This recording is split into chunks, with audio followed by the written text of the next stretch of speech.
always delighted. Actually, there are people I've dealt with that I've never met before. Alan and I were just talking, we were conversing on making arrangements for his mother. We did it all over the telephone. Ronald, I know, we met several years ago. We had a book burial. David, I met at a book burial this year. I've never met that. We've talked many times. So. And we've done a number of services here. So, Chaim is I'm certainly familiar with your synagogue, and I receive your newsletter, and it's nice to see an active synagogue in a community as small as Biddeford. We have to do everything we can to maintain our Jewish identity. I'm the administrator for the Corporate Cover Kadisha, which is also known as a Jewish funeral home. And I'd like to discuss with you tonight a number of things. And let me say this, this is very informal. If you have any questions, just feel free to pose them, and I'll try to respond on the subject. Death itself is a subject that nobody really likes to discuss. I can remember my mother was shown.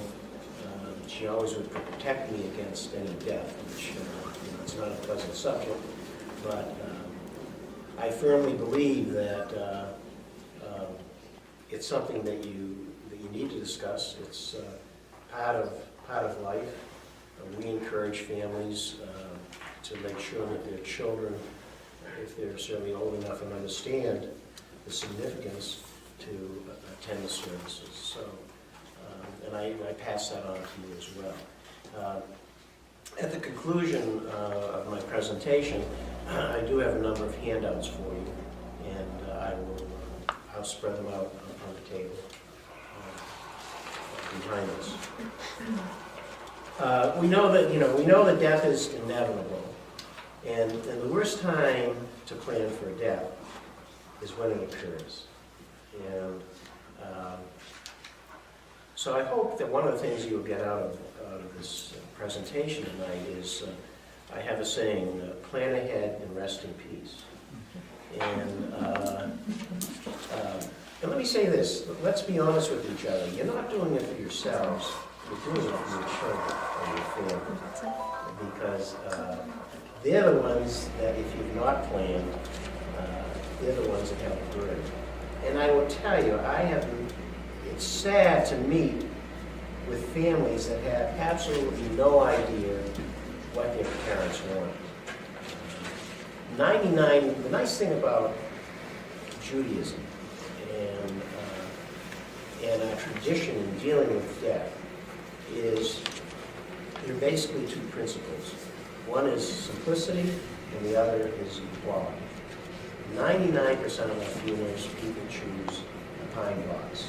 Obviously, there are other choices besides Welcome to America, but most people traditionally go with the pine box. We're practical people. And I think one of the things that have driven the Christians to cremation is the cost of their funerals. They'll pay the funeral directors, when they go to mortuary school, they're trained to appeal to the emotions of the people. Mother deserves the best. Here's a nice $10,000 casket. Well, we don't do that in the Jewish way of life. So it's fine that we are practical.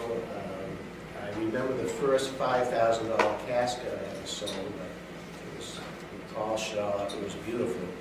And the minute that we started pouring dirt on it, I got sick. I said, what a total, unfortunate waste of money, but that's what the gentleman wanted. As a matter of fact, he was in the furniture business, okay? Matter of fact, he had a furniture store right down here in Biddeford, come to think of it. So I'll let you ponder as to who that might be. But anyway, we not only do we, as I say, we believe in simplicity, but we also believe in equality. There's a rabbi named Rabbi Gamliel, about 1900 years ago, prior to his decision, people were buried based on their means. In other words, if you were wealthy, they buried you in your finery. And if you were a beggar, you were buried in your rags. And he came up with the philosophy, it doesn't matter what you are, but who you are. And he dictated when he was buried, that he would be in a plain shroud. And he said from his directions were that everybody comes into this world equal, everybody should go out equal. So when we prepare the dead, we prepare them all the same way. And the process of preparing the deceased, it's called a tahara. And the tahara is basically where we go through the process of saying a number of prayers. We beseech God to forgive the deceased for any transgressions that they may have incurred. And the tahara, the members of our tahara group, they perform, it's called a hesed shalemet, and this is a deed of kindness.